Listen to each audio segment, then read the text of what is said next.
ബിസ്മില്ലാഹിർറഹ്മാനിർറഹീം. അൽഹംദുലില്ലാഹി റബ്ബിൽ ആലമീൻ. അസ്സലാത്തു വസ്സലാമു അലാ അഷ്റഫിൽ മുർസലീൻ വഅലാ ആലിഹി വസഹബിഹി അജ്മഈൻ. അമ്മാ ബഅദ്. സ്നേഹാദരവ് നിറഞ്ഞ ഓപ്പൺ ഫോറം പ്രവാസി കൂട്ടായ്മയിലൂടെ ഈ ശബ്ദം ശ്രവിച്ചുകൊണ്ടിരിക്കുന്ന പ്രിയപ്പെട്ട സഹോദരന്മാരെ, സഹപ്രവർത്തകരെ, അസ്സലാമു അലൈക്കും വറഹ്മത്തുള്ളാഹി വബറകാതുഹു. അല്ലാഹു നമ്മുടെ ഈ സദുദ്യമങ്ങൾ സാലിഹായ അമലായി നമ്മിൽ നിന്ന് സ്വീകരിക്കുമാറാകട്ടെ. സ്മരിക്കുകയും ഓർക്കുകയും ചെയ്യുന്ന മഹത്തുക്കളുടെ കൂടെ നിൽക്കാനും അവിടെ പൊരുത്തം നേടാനും അല്ലാഹു നമുക്കെല്ലാവർക്കും തൗഫീഖ് നൽകി അനുഗ്രഹിക്കുമാറാകട്ടെ. വളരെ സന്തോഷത്തോടു കൂടിയിട്ടാണ് ഈ ഒരു സെമിനാറിൽ ഞാൻ പങ്കെടുക്കുന്നത്. പൂർവസൂരികളായിട്ടുള്ള മഹത്തുക്കളെ സ്മരിക്കുന്നതിന് വേണ്ടി പുതിയ തലമുറക്ക് അവരെ പരിചയപ്പെടുത്തി കൊടുക്കുന്നതിന് വേണ്ടി ഇത്തരത്തിലുള്ള ഒരു സംവിധാനത്തിന് തുടക്കം കുറിച്ച എൻ്റെ പ്രിയപ്പെട്ട സഹപ്രവർത്തകരെ മുക്തകണ്ഠം അഭിനന്ദിക്കുകയാണ്. അല്ലാഹു സുബ്ഹാനഹു വ തആല അർഹമായ പ്രതിഫലം നൽകി അനുഗ്രഹിക്കുമാറാകട്ടെ. ഒരു മുസ്ലിമിനെ സംബന്ധിച്ചിടത്തോളം അവൻ്റെ ആത്യന്തിക ലക്ഷ്യമെന്ന് പറയുന്നത് ഈമാനോടുകൂടി ജീവിക്കുകയും ഈമാനോടുകൂടി മരണപ്പെടുകയും ചെയ്യുക എന്നുള്ളതാണ്.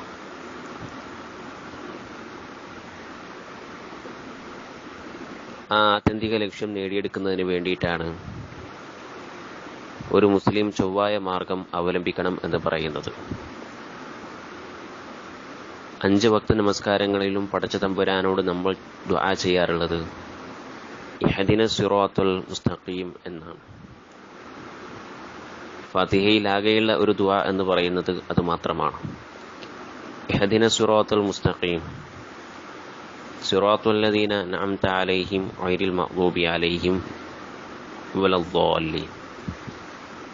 അല്ലാഹുവേ, ചൊവ്വായ മാർഗത്തിൽ ഞങ്ങളെ നീ നയിക്കണമേ.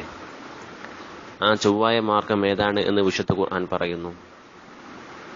ഗൈറിൽ മഗ്ദൂബി അലൈഹിം സിറാത്തുൽ ലദീന അൻഅംത അലൈഹിം ഗൈറിൽ മഗ്ദൂബി അലൈഹിം.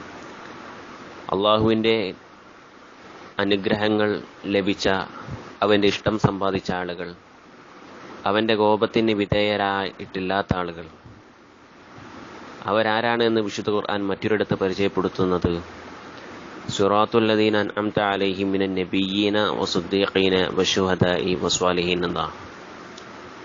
അത് മഹത്തുക്കളായിട്ടുള്ള പ്രവാചകന്മാരും സിദ്ദീഖീങ്ങളും ശുഹദാക്കളും അതുപോലെ തന്നെ സാലിഹീങ്ങളായിട്ടുള്ള മനുഷ്യരും നടന്നു പോയ വഴിയാണ് എന്ന് വിശുദ്ധ ഖുർആൻ പ്രഖ്യാപിക്കുകയാണ്. ഒരു മുസ്ലിമിനെ സംബന്ധിച്ചിടത്തോളം അവൻ്റെ ആത്യന്തിക ലക്ഷ്യം നേടിയെടുക്കുന്നതിന് പൂർവസൂരികളായിട്ടുള്ള മഹത്തുക്കളുടെ കൂടെ നിൽക്കുകയും അവർ നടന്ന വഴിയിലൂടെ നടക്കുകയും ചെയ്യുക എന്നുള്ളതാണ് അതിൻ്റെ ഏറ്റവും പ്രധാനപ്പെട്ട ഭാഗമായി നമ്മൾ മനസ്സിലാക്കേണ്ടത്. നമ്മുടെ മഹത്തുക്കളാണ് നമ്മുടെ വഴികാട്ടികൾ. അവരെ ഓർക്കുകയും അവരെ സ്മരിക്കുകയും ചെയ്യുക എന്നുള്ളത് നമ്മുടെ കഴിഞ്ഞുപോയ പാപങ്ങളെ പൂർപ്പിക്കാൻ കാരണമാകുമെന്നാണ് മുഹമ്മദ് മുസ്തഫ സല്ലല്ലാഹു അലൈഹി വസല്ലമ തങ്ങൾ പറഞ്ഞു വച്ചിട്ടുള്ളത്. ഇങ്ങനെയൊക്കെ നമ്മൾ കാണുമ്പോഴും പൂർവസൂരികളെയും പണ്ഡിതന്മാരെയും അതുപോലെ തന്നെ മുൻഗാമികളെയും ഒക്കെ തള്ളിപ്പറയുകയും അവരുടെ ശ്രേഷ്ഠതകളും അവരുടെ നിലവാരവും കുറച്ചു കാണിക്കുകയും ചെയ്യുന്നതിന് വേണ്ടി ചില ആളുകൾ രംഗപ്രവേശനം ചെയ്തിട്ടുണ്ട് എന്ന് നമ്മൾ മനസ്സിലാക്കിയിട്ടുള്ളതാണ്. യഥാർത്ഥത്തിൽ അവർ ഇവിടെ ചെയ്തുകൊണ്ടിരിക്കുന്ന ഏറ്റവും ഗൗരവമുള്ളൊരു വിഷയമെന്ന് പറയുന്നത് ഒരു മനുഷ്യനെ സംബന്ധിച്ചിടത്തോളം അവൻ്റെ കൽബിനകത്ത് ഈമാനിൻ്റെ ശോഭ കൂടുതൽ പ്രോജ്വലിക്കാൻ, അവൻ്റെ കൽബ് ശുദ്ധിയാക്കാൻ സഹായകമായിട്ടുള്ള ഏറ്റവും പ്രധാനപ്പെട്ട കാര്യമെന്ന് പറയുന്നത് മഹത്തുക്കളുടെ കൂടെ നിൽക്കലാണ് എന്നാണ് മഹാന്മാരായിട്ടുള്ള ആലിമീങ്ങൾ പഠിപ്പിച്ചു തന്നിട്ടുള്ളത്. മുജാലസാത്തു സ്വാലിഹീനൽ ഫുളല, അള്ളാഹുവിൻ്റെ സച്ചരിതരായിട്ടുള്ള സാലിഹീങ്ങളോട് കൂടെ നിൽക്കുക, അവരോടുള്ള സഹവാസവും അവരിൽ നിന്നുള്ള നിർദ്ദേശവും ഉപദേശവും സ്വീകരിച്ചുകൊണ്ട് മുന്നോട്ട് പോവുകയും ചെയ്യുക എന്നുള്ളത് ഒരു മനുഷ്യൻ്റെ ഖൽബ് ശുദ്ധീകരിക്കാനുള്ള ഏറ്റവും പ്രധാനപ്പെട്ട മാർഗമാണ് എന്നാണ് തസവുഫിന്റെ ഗ്രന്ഥങ്ങളിൽ മഹാന്മാരായിട്ടുള്ള ആലിമികൾ പറഞ്ഞു തന്നിട്ടുള്ളത്. പൂർവ്വസൂരികളായിട്ടുള്ള ആളുകളെ തള്ളിപ്പറയുകയും അവരുടെ ശ്രേഷ്ഠതകളെ കുറച്ചു കാണിക്കുകയും അവരുടെ കറാമത്തുകളെ നിഷേധിക്കുകയും അവരുടെ മാർഗ്ഗെ പിൻപറ്റലല്ല ഇസ്ലാമെന്ന് പ്രസ്താവിക്കുകയും ചെയ്യുന്നതിലൂടെ ഒരു മനുഷ്യന്റെ ഖൽബിനകത്തുള്ള ഈമാനിന്റെ ശോഭ അത് കെടുത്തിക്കളയാനുള്ള ശ്രമമാണ് ഇത്തരത്തിലുള്ള പ്രവർത്തനങ്ങളിലൂടെ എന്ന് നമ്മൾ തിരിച്ചറിയേണ്ടതുണ്ട്.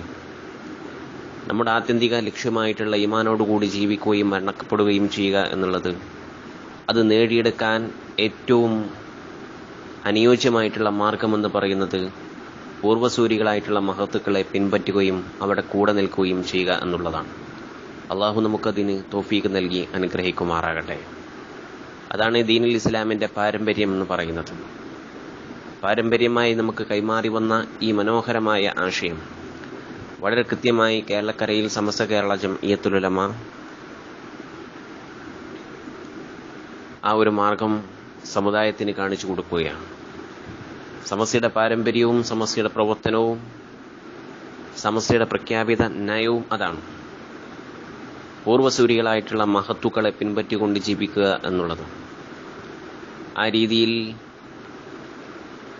പ്രഗത്ഭരായിട്ടുള്ള ആത്മീയ ഔന്നത്യം നേടിയെടുത്തിട്ടുള്ള മഹത്തുക്കളെ പരിചയപ്പെടുത്താൻ ഈ ഒരു സംവിധാനം അത് സജീവമാക്കുന്ന വിഷയത്തിൽ ഇറങ്ങിത്തിരിച്ച എൻ്റെ പ്രിയപ്പെട്ട സഹപ്രവർത്തകരെ വളരെ മുക്തകണ്ഠം അഭിനന്ദിക്കുകയാണ്. അല്ലാഹു സുബ്ഹാനഹു വ തആല മഹാന്മാരോടൊത്ത് നിൽക്കാനും അവരോട് ചേർന്ന് നിൽക്കാനും അവരുടെ പൊരുത്തം സമ്പാദിക്കുവാനും നമുക്കെല്ലാവർക്കും അല്ലാഹു തൗഫീഖ് നൽകി അനുഗ്രഹിക്കുമാറാകട്ടെ. ഞാനൊരു സുദീർഘമായ ഉദ്ഘാടന ഭാഷണം ഉദ്ദേശിക്കുന്നില്ല. നമ്മുടെ മഹാന്മാരെന്ന് പറയുന്നത് നമ്മുടെ വഴികാട്ടികളാണ്. ഇന്നത്തെ പരിപാടിയിൽ നമ്മൾ സ്മരിച്ചുകൊണ്ടിരിക്കുന്ന പാണക്കാട് സയ്യിദ് മുഹമ്മദ് അലി ശിഹാബ് തങ്ങൾ, നവ്വറല്ലാഹു മർക്കദഹു, മഹാനായ കോട്ടുമല അബൂബക്കർ മുസ്ലിയാർ നവ്വറല്ലാഹു മർക്കദഹു, 20 കേരളീയ മുസ്ലിം ഉമ്മത്തിന്റെ ചരിത്രത്തിൽ വലിയ സ്വാധീനം ചെലുത്തിയ 2 മഹാവ്യക്തിത്വങ്ങളാണ്. നമുക്കറിയാം, ഇന്ന് കേരളത്തിന്റെ പശ്ചാത്തലം എന്ന് പറയുന്നത് സൗഹൃദത്തോടുകൂടി, സ്നേഹത്തോടുകൂടി, സാഹോദര്യത്തോടുകൂടി കേരളേതര സംസ്ഥാനങ്ങളിൽ നിന്നും വ്യതിരിക്തമായി മനോഹരമായൊരു മാതൃക ലോകത്തിന് സമർപ്പിച്ചുകൊണ്ടാണ് നമ്മുടെ പ്രദേശങ്ങൾ മുന്നോട്ട് ഗമിച്ചുകൊണ്ടിരിക്കുന്നത്. ഇപ്പോൾ നമ്മുടെ മനസാക്ഷിയെ വേദനിപ്പിച്ച ചില വർത്തമാനങ്ങളും പ്രസ്താവനകളുമൊക്കെ സമീപകാലത്ത് നമ്മൾ കേട്ടു. എന്നാലും കേരളീയ മുസ്ലിം ഉമ്മത്തിനെ സംബന്ധിച്ചിടത്തോളം ഞങ്ങൾ വർഗീയവാദികളല്ല എന്ന് 1000 തവണ പറഞ്ഞുകൊണ്ട് മതേതരത്വം തെളിയിക്കേണ്ട ഒരു ഗതികേടൊന്നും കേരളീയ മുസ്ലിം സമൂഹത്തെ സംബന്ധിച്ചിടത്തോളം ഇല്ല. കാരണം നമ്മുടെ ജീവിതവും നമ്മുടെ കർമ്മവും നമ്മുടെ വിശ്വാസവും നമ്മുടെ പ്രവർത്തന മണ്ഡലങ്ങളുമൊക്കെ ഒരു തുറന്ന പുസ്തകം പോലെ സുതാര്യമാണ്.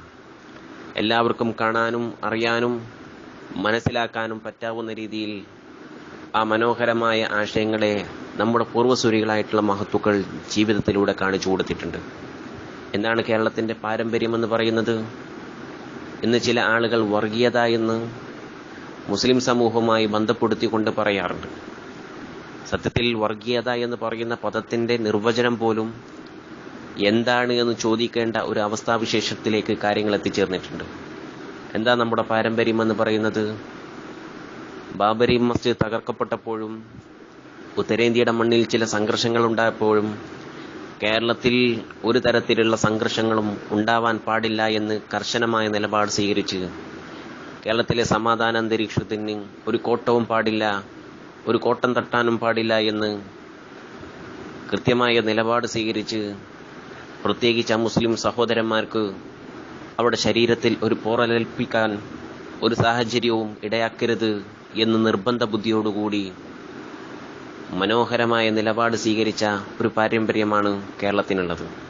മാത്രവുമല്ല, അത്തരം വിഷയങ്ങളിലൊക്കെ ജനാധിപത്യ സംവിധാനങ്ങളോട് ചേർന്നുകൊണ്ട്, ഇന്ത്യയുടെ നീതിന്യായ വ്യവസ്ഥയോട് ചേർന്നുകൊണ്ട് വിഷയങ്ങൾക്ക് പരിഹാരം കാണാൻ ശ്രമം നടത്തി എന്നുള്ളതാണ് കേരളീയ മുസ്ലിം ഉമ്മത്തിന്റെ പാരമ്പര്യം. സമീപകാലങ്ങളിലും അങ്ങനെ തന്നെയാണ്. കാസർഗോഡ് ജില്ലയിലെ ചൂരി എന്ന് പറയുന്ന ഒരു പ്രദേശത്ത് റിയാസ് മുസ്ലിയാർ എന്ന് പറയുന്ന ഒരു പാവപ്പെട്ട മദ്രസ അധ്യാപകൻ പള്ളിയുടെ അകത്തളത്തിൽ വെച്ച് വളരെ ക്രൂരമായി കൊല ചെയ്യപ്പെട്ടപ്പോഴും അതേ പാരമ്പര്യം തന്നെയാണ് കാസർഗോഡ് മുസ്ലിം ഉമ്മത്ത് പിന്തുടർന്നിട്ടുള്ളത്.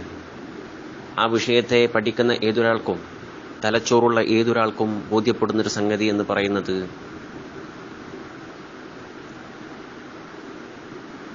മുസ്ലിം സമൂഹത്തെ പ്രകോപിപ്പിക്കാനും സംഘർഷമുണ്ടാക്കാനും വർഗീയ ധ്രുവീകരണം നടത്തി അധികാരത്തിലേക്കുള്ള കുറുക്കുവഴി കണ്ടെത്താനും ചില ആളുകൾ നടത്തുന്ന ശ്രമത്തിന്റെ ഭാഗമായിട്ടാണ് ആ കൊലപാതകം അവിടെ നടന്നിട്ടുള്ളത്.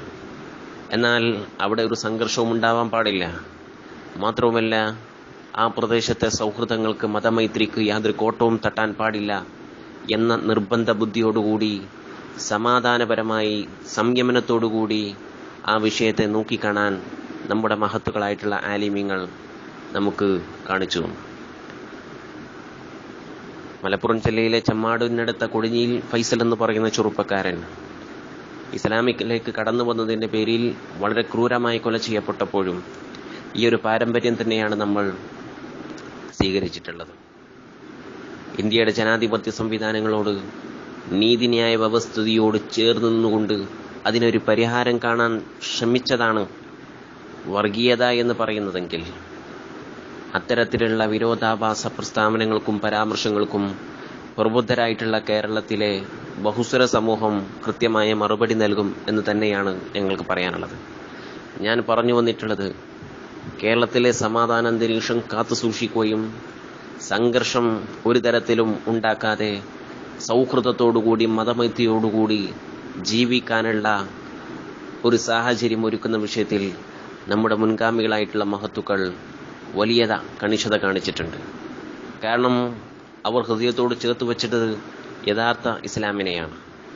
സാഹോദര്യവും സൗഹൃദവും മതമൈത്രിയും ഒക്കെ ഉദ്ഘോഷിക്കുന്ന സമ്പൂർണമാക്കപ്പെട്ട ഒരു ആശയത്തെയാണ് നമ്മുടെ മഹാന്മാരായിട്ടുള്ള ആലിമീങ്ങളും മഹത്തുക്കളുമൊക്കെ പ്രതിനിധീകരിക്കുന്നത്. പാണക്കാട് സയ്യിദ് മുഹമ്മദ് അലി ശിഹാബ് തങ്ങൾ അതിന് ഏറ്റവും വലിയൊരു മാതൃകയാണ്. തളി ക്ഷേത്രത്തിന്റെ ഗോപുരവാതിൽക്കൽ ആരോ തീയിട്ട് എന്നറിഞ്ഞപ്പോൾ സാന്ത്വനത്തിന്റെയും ശാന്തിയുടെയും മന്ത്രമായി ആദ്യമായി ആ ക്ഷേത്രത്തിന്റെ കവാടത്തിനരികിലേക്ക് ഓടിയെത്തിയിട്ടുള്ളത് മഹാനായ പാണക്കാട് സയ്യിദ് മുഹമ്മദ് അലി ശിഹാബ് തങ്ങളാണ്. ആ ശിഹാബ് തങ്ങളെയും ശിഹാബ് തങ്ങളുടെ ജീവിതം നോക്കിയിട്ട് ഒരാൾക്ക് പോലും ഇന്നേ വരെ അദ്ദേഹം വർഗീയതയോട് അല്ലെങ്കിൽ തീവ്രവാദത്തോട് സന്ധി ചെയ്ത മനുഷ്യനാണ് എന്ന് പറയാൻ സാധിച്ചിട്ടില്ല. കേരളത്തിലെ മുസ്ലിം സമൂഹത്തിന് നേതൃത്വം നൽകിക്കൊണ്ടിരിക്കുന്ന സമസ്ത കേരള ജമഅത്തുൽ ഉലമയുടെ ആലിമീങ്ങളെ കുറിച്ചും ആ രീതിയിലുള്ള പരാമർശം നടത്താൻ ഒരാൾക്കും സാധിച്ചിട്ടില്ല എന്ന് തന്നെയാണ് മനസ്സിലാക്കേണ്ടത്. ബഹുസ്വര സമൂഹത്തിന്റെ തൃപ്തിയും അവരുടെ പ്രശംസയും ഏറ്റുവാങ്ങിക്കൊണ്ട് കൃത്യമായ നിലപാട് സ്വീകരിക്കാൻ നമ്മുടെ മഹാരഥന്മാരായിട്ടുള്ള ആലിമീങ്ങൾക്ക് സാധിച്ചു. അവരാണ് വർത്തമാനകാല സാഹചര്യത്തിൽ കേരളത്തിലെ സമാധാന അന്തരീക്ഷത്തോടുകൂടി ഈ പ്രബുദ്ധ കേരളത്തെ മുന്നോട്ട് കൊണ്ടുപോകാനുള്ള എല്ലാവിധ സാഹചര്യവും ഒരുക്കിയിട്ടുള്ളത്. എത്ര വലിയ സംഘർഷങ്ങൾ ഉണ്ടായാലും ശരി, അത്തരം വിഷയങ്ങളിലൊക്കെ സംയമനത്തോടുകൂടി കാര്യങ്ങളെ നോക്കിക്കാണാൻ നമ്മുടെ സമൂഹത്തെ പഠിപ്പിച്ചവരാണ് നമ്മുടെ മഹാരഥന്മാരായിട്ടുള്ള ആലിമീങ്ങൾ. ഞാൻ പറഞ്ഞു വന്നിട്ടുള്ളത്, വർത്തമാനകാല സാഹചര്യത്തിൽ ആ മഹാരഥന്മാരായിട്ടുള്ള ആലിമീങ്ങളുടെ നിലപാടുകളും തീരുമാനങ്ങളും അവരുടെ ഓർമ്മകളും നമുക്ക് വലിയ പാഠമാണ്. ആ ഓർമ്മകളിലൂടെ, ആ സ്മരണകളിലൂടെ ജീവിതം മുന്നോട്ട് കൊണ്ടുപോവുക എന്നുള്ളതാണ് നമുക്ക് ചെയ്യാൻ കഴിയാവുന്ന ഏറ്റവും പ്രധാനപ്പെട്ട കാര്യം. മാത്രവുമല്ല, അവരെക്കുറിച്ചുള്ള അവരുടെ ഓർമ്മകളും അവരുടെ ചരിത്രവുമൊക്കെ പുതിയ തലമുറക്ക് പഠിപ്പിച്ചു കൊടുക്കാനും നമുക്ക് കഴിയേണ്ടതുണ്ട്. ഒരു സമൂഹത്തെ നേരിന്റെ മാർഗത്തിലേക്ക് കൈപ്പിടിച്ചു കൊണ്ടുപോകുന്ന വിഷയത്തിൽ കൃത്യതയോടുകൂടി, ഇഖ്ലാസോടുകൂടി ജീവിതം പോലും അതിനു വേണ്ടി മാറ്റിവെച്ചിട്ടുള്ളവരാണ് മഹാന്മാരായിട്ടുള്ള ആലിമീങ്ങൾ, പൂർവ്വസൂരികളായിട്ടുള്ള മഹത്തുക്കൾ. അങ്ങനെ നാടിന്റെ നന്മക്കും നാടിന്റെ സമാധാനത്തിനും മതമൈത്രിക്കുമൊക്കെ വലിയ പ്രാധാന്യം കൊടുത്തുകൊണ്ട് നമ്മുടെ സമൂഹത്തെ നേരിന്റെ ദിശാബോധം കാണിച്ചുകൊണ്ട് സന്തോഷത്തോടുകൂടി മുന്നോട്ട് കൊണ്ടുപോവാൻ ജീവിതം പോലും മാറ്റിവെച്ചിട്ടുള്ള ആ മഹാരഥന്മാരായിട്ടുള്ള ആലിമീങ്ങളെയും സാദാത്യങ്ങളെയും ഓർക്കാനും സ്മരിക്കാനും ഇത്തരത്തിലുള്ള ഒരു സംവിധാനം ഉണ്ടാക്കിയതിൽ വളരെ സന്തോഷമുണ്ട്.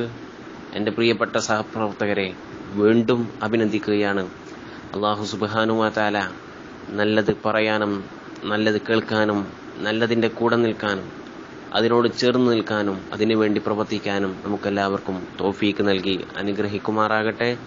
ഈ മഹത്തായ സംരംഭത്തിന് എല്ലാവിധ ആശംസകളും നേരുകയാണ്.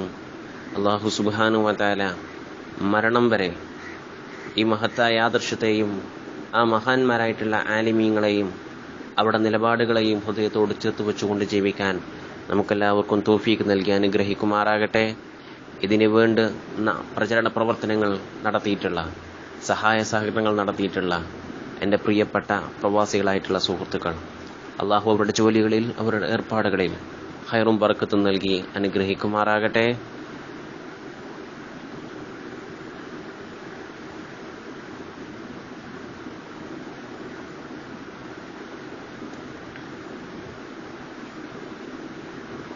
കഴിഞ്ഞുപോയ വഴികാട്ടികളായി മുമ്പേ നടന്നിട്ടുള്ള മഹത്തുക്കളായിട്ടുള്ള പണ്ഡിതന്മാർ, ഉമറാക്കൾ, സാദാത്യങ്ങൾ, അള്ളാഹു അവർക്ക് മഗ്ഫിറത്തും റഹ്മത്തും പ്രദാനം ചെയ്യുമാറാകട്ടെ. അവരോടുകൂടെ നാളെ ജന്നാത്തുൽ നഈമിൽ അള്ളാഹു നമ്മെ എല്ലാവരെയും ഒരുമിച്ച് കൂട്ടി അനുഗ്രഹിക്കുമാറാകട്ടെ എന്ന് പ്രാർത്ഥിച്ചുകൊണ്ട് ബിസ്മില്ലാഹിർ റഹ്മാനിർ റഹീം എന്ന തിരുവാക്യത്തിൽ ഇന്നത്തെ പരിപാടിയുടെ ഔപചാരികമായ ഉദ്ഘാടനം നിർവഹിച്ചതായി അറിയിക്കുന്നു. അസ്സലാമു അലൈക്കും വറഹ്മത്തുള്ളാഹി